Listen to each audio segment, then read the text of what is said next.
僕は世界のヒーロー戦で渡るだ。みんなの心を一つにしてそれを形にするんだ。ミスター交流拳。あちしミミコ、次はあちしの出番だよ。いきや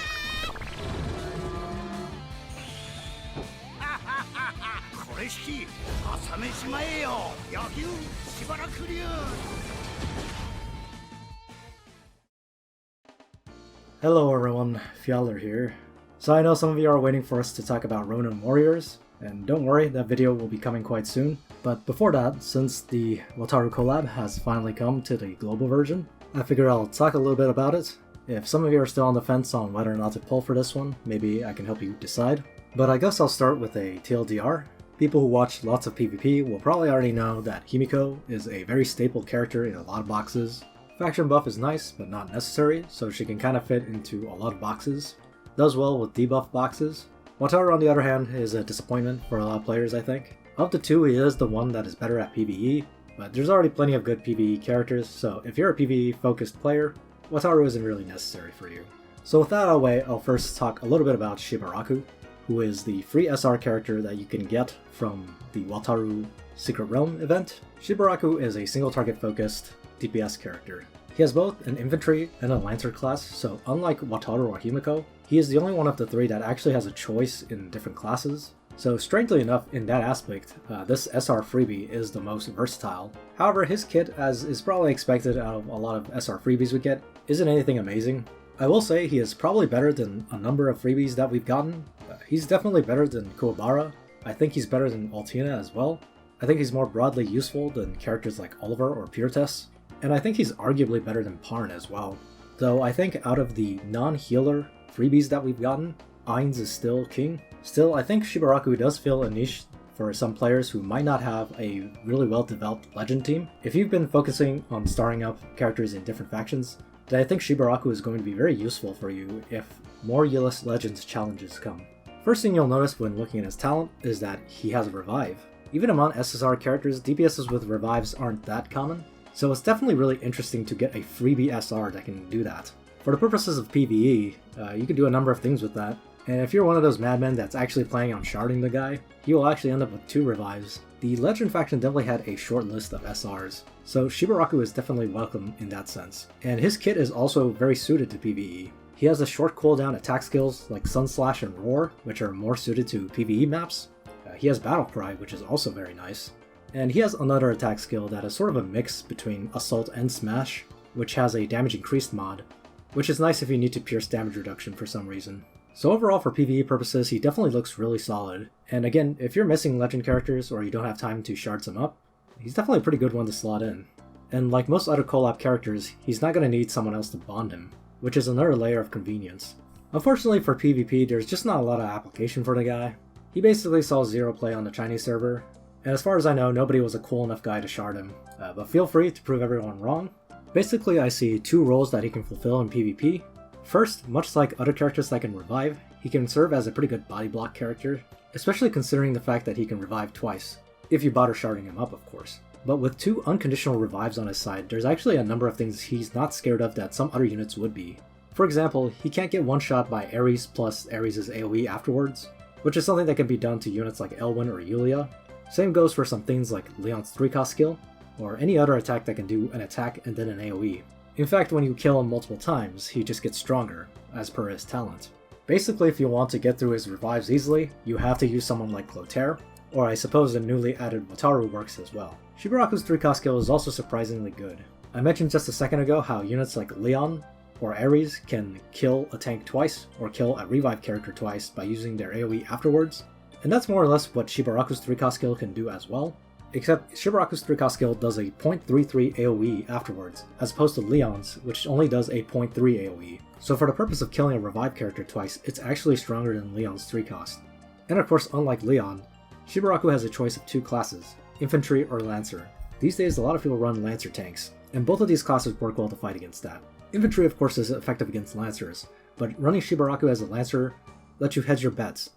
You can account for the fact that some people will still be running their cavalry tanks, while still doing neutral damage to Lancer tanks, and you can do at least neutral damage to Hilda even if she class changes.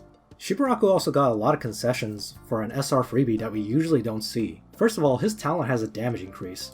Most of the time they give SRs only attack increases and no damage mods, so just in that aspect they were already pretty generous to Shibaraku. He also has a 40% attack increase on his troops, which is generally speaking the highest a character can get. Again, not something you see very often, especially for an SR character. Finally, they gave him a really good variety of troops. He has Amazon Champions, Barbarian Warriors, Griffin Knights, and of course the Werewolves. All of these are very good offensive troops, and allow him to adapt to a number of situations. So overall, even though I said that Shibaraku didn't really see any play, I actually don't think he's terrible. I actually consider him one of the better freebies that we've gotten. Pretty much only below the healers and Ainz in terms of usability. And even ignoring any PvP shenanigans, once again, he's a good addition to the Legend faction SR roster. So overall, I think he's about as good as we can ask for an SR freebie to be. Next, we could talk about the eponymous hero of this collab, Wataru. So in a vacuum, Wataru is actually pretty good, and even when discussing him with the meta in mind, he can still be a good surprise choice. But ultimately, one of the biggest obstacles for Wataru to overcome is the current meta and how it's not very friendly towards him. One big issue with Wataru is his faction choice. Quite a few people are going to be switching out Landius for Hilda. That's not to say everybody will be doing that, especially because Himiko is also coming out at the same time, and she is also a legend character. And quite a few legend characters are still very viable. Rachel, Claret, Knight of Mystery are all still pretty good characters. So it's definitely still possible to make a good legend box, and Wataru will be right at home with those legend characters.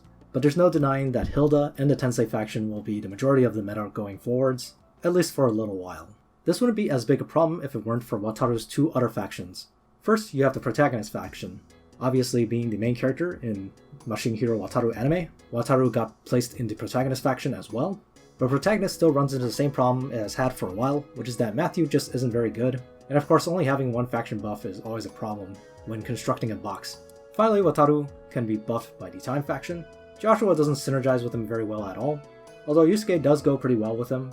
Although Yusuke and Wataru both have a similar problem where a lot of times they have a lot of trouble busting through a tank, and I guess I'll expand on it a little bit in a minute. But before that, I want to talk a little bit about Wataru's talent. So first, he gets a small attack and defense bonus for every single allied unit on your side, up to 30% at 6 stars, so he maxes out at 5 allies. Now unless they patched it at some point, this should include Wataru himself. So in a typical 5-man setup, you don't need to worry about bringing something extra to make sure Wataru can max out his talent here. Regardless, summons do count as another ally unit for the purposes of this talent, so if you have someone die and you have summons around, it can be a nice safety net to make sure Wataru stays at full power. Now the thing you may have immediately noticed here is that Wataru has an attack increasing talent. This means that even though Wataru is built in many ways like a tank busting DPS unit, he runs into a lot of trouble against units that have a lot of damage reduction. So it ends up being the case that there's a lot of tanks that can either stonewall him by bringing the right troops, or by just getting lucky.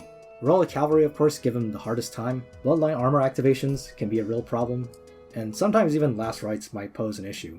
And with Last Rites users especially, a big problem is that Wataru cannot bring something like Twilight Star to make up for that, because of the other parts of his talent. First, at the beginning of each round, Wataru does heal himself, up to 60% of his life at 6 stars, which is a pretty significant amount. I should note that when this talent says turn, it actually means at the beginning of an entire phase. So in PvE, he gets this HP recovery at the start of the player phase, and in PvP, it occurs at the start of an entire round of unit movements. So when both players have finished moving all their units and an entire new turn begins, that's when Wataru heals in PvP. It's just a nice bonus he can have and gives him some sustainability. But going back to why he can't wear Twilight Star, it is purely because of the final part of his talent, which says that when he is at 100% life, Wataru takes reduced range damage and can counterattack at 2 range. This 100% threshold really gives Wataru a hard time. It means that if you want to take full advantage of Wataru's range damage reduction and his high defense, you need to equip a bracer on him. And of course, if you don't want to get chunked by Twilight Star, you aren't allowed to bring things like flyer troops to make sure Wataru is not a mixed forces unit. This just limits Wataru even more. And in the context of assassins, this gives him a really hard time against Illustrial especially, because Illustrial can just bring bone dinos out front and crush whatever tanky infantry units that Wataru might decide to bring in front of him.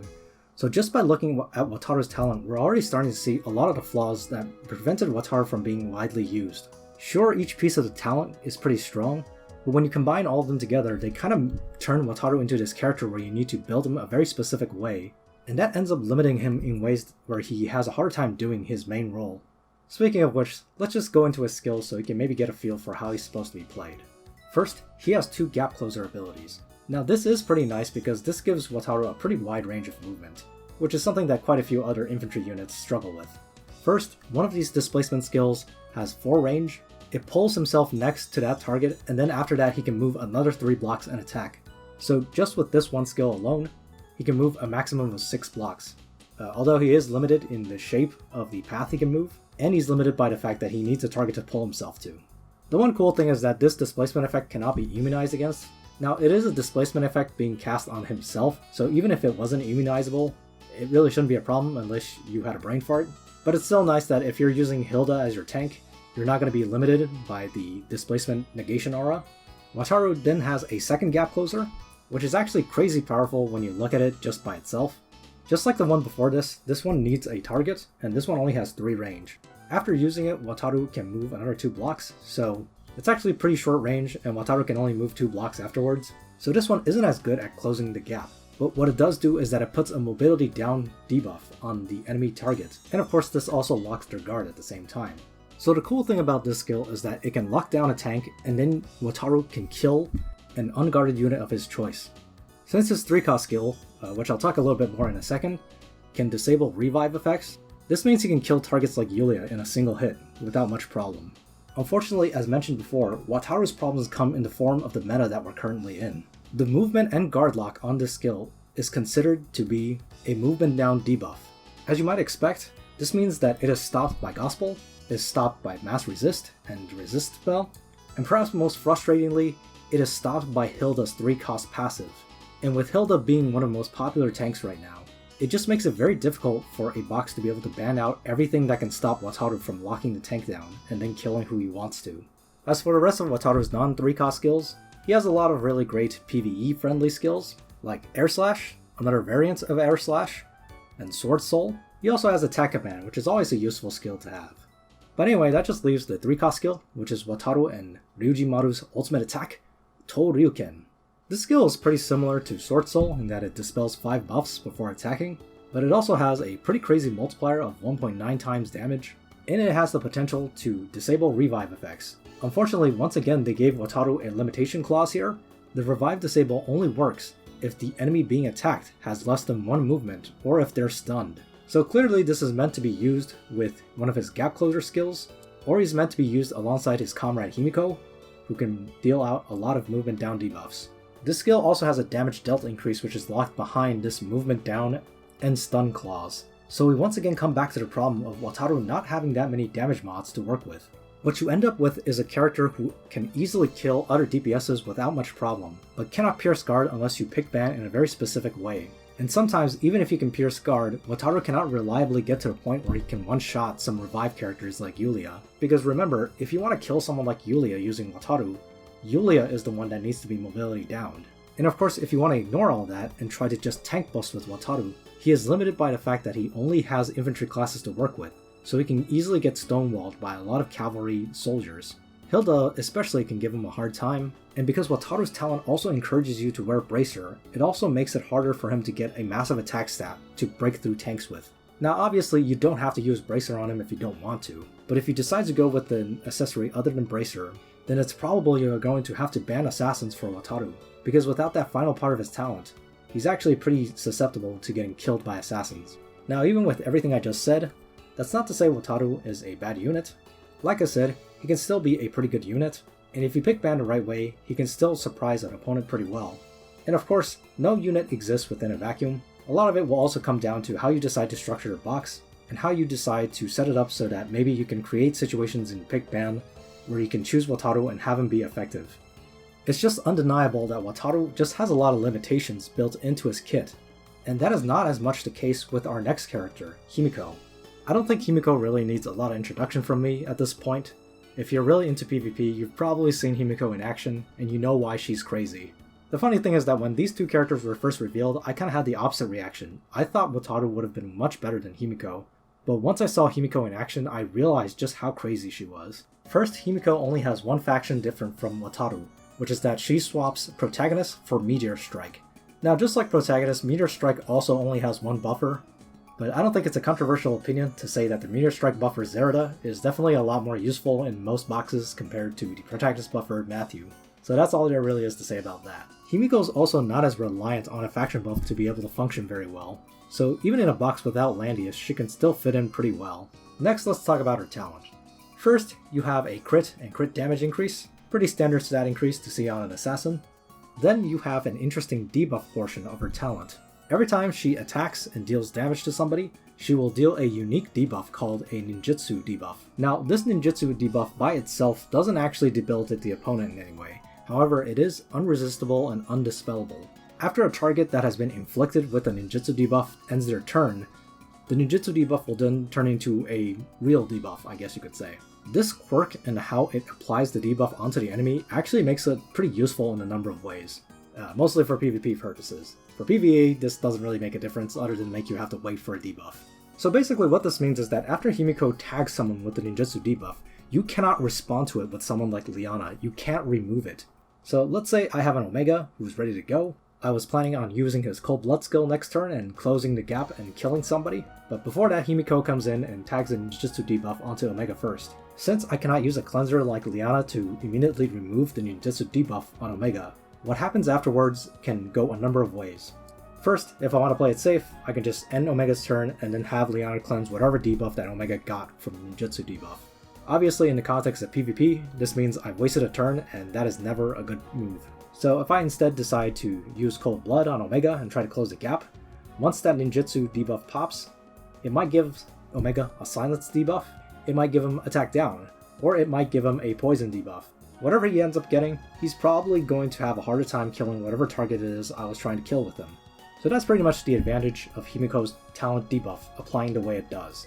It just makes it harder to respond to in some of the more conventional ways you might respond to a debuff. Now, as for the actual debuff pool in Himiko's talent, it's actually not that big. You're not going to see crazy debuffs like Curse of Wounding, Heal Reversal, or even Heal Block from this one. As far as I know, there are only 4 debuffs that the ninjutsu debuff can give. First is Silence, which of course is always deadly. The second is Movement Down, which is very annoying and is very synergistic with the rest of what Himiko can do. There is a 20% fixed damage Poison debuff, which is not always useful, but it's still nice to have sometimes. The last one is a all stats minus 10% debuff. The most notable thing about this final one is that the all stats debuff is actually multiple different debuffs. So even though Himiko's debuffs are blockable by Rosenseal's shields, if you manage to roll the all stats down debuff from the ninjutsu debuff, you actually strip like 3 shields at once, so this actually makes Himiko kinda nice for stripping Rosen's shields as well. So it's definitely really useful, especially if you like running debuff boxes. Though of course, if you're a debuff box, you're probably banning Rosen anyway, but it's just a nice bonus. The final part of Himiko's talent is arguably the craziest part of it, even though the rest of it is already pretty good. Basically, it saves Himiko from getting killed by single target attacks, and this skill is not even limited by how many times you can use it per battle, it's just limited by a cooldown, and that's it. What this essentially means is that you can play Himiko incredibly aggressively and not get punished for it. If you run Himiko ahead and use her 3-cost skill to hit a bunch of units, if it's a mostly single target focused box, they could try to attack Himiko, and then she's just going to ignore that attack and then teleport back to your team. Really crazy effect. Although Himiko users should beware, this cannot activate if she is stunned. With Bernhardt soon to get a resurgence, if Bernhardt decides to bring Shield Bash, you better not run Himiko into Bernhardt's face, because Bernhardt can just Shield Bash Himiko, and she'll be dead. So don't do that. So next let's take a look at Himiko's skill set real quick. First, Himiko was given 3 different single target guard piercing skills. Seems kind of unnecessary since she's mostly an AoE character, but I guess this is a nice bonus if you really want to use them. Next, she has a self buff that gives her a free breeze buff that actually lasts 3 turns and also creates terrain under Himiko. This means that Himiko can not only run Clock Enchant without needing to worry about losing movement, but this also means that Himiko can be used as a character that can overwrite terrain effects and make things easier on you if you're having trouble fighting against other terrain effects. Although it is worth noting that Himiko's robot class, Gen O Maru, does have Terrain Master movement type, so it does get slowed down by old Landius tiles, so that is one type of terrain that can slow down Himiko. Next, she has a Sealing Technique skill. This is very similar to the Sleep spell. It silences an enemy and prevents them from attacking, but doesn't stop them from moving, so it's actually kind of a weaker Sleep. Although since it is not a stun skill, it is not stopped by Mass Resist, so that's nice. But the real meat of Himiko's skill set are in her 2 AoEs, and these are the 2 skills you're probably going to be bringing on her most of the time. First, you have a 2-cost line AoE that pushes enemies back 3 blocks. A 3-block pushback is actually very strong, and this skill only has a 2-turn cooldown. Given that Himiko can also deal a lot of mobility down debuffs, this means that Himiko is one of those characters that's very good at zoning people into the fog, and is in fact one of the most annoying things that she's good at doing. Next, you have her 3-cost Shuriken skill.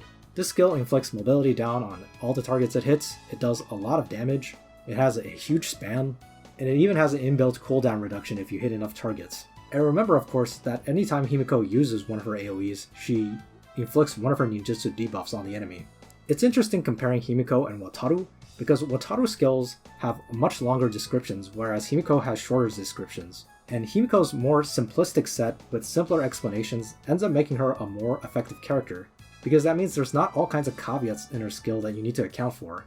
So to sum it up, Himiko does a lot of AoE damage, she spreads all kinds of debuffs, she can push people around if she wants to, and she's also pretty irritating to kill with single target boxes. Overall, just a very dangerous and annoying unit. Alright, with all the new heroes out of the way, I'll talk a little bit about the 3-cost skills that they added this patch, which is Omega and Young Jessica.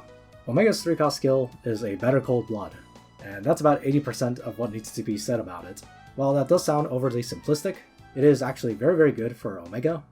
With Cold Blood giving 2 movement and this new 3-cost giving 2 movement, if you bring both, Omega can technically reach as far as some other assassins like Zerda, so that's already a nice bonus for Omega right there.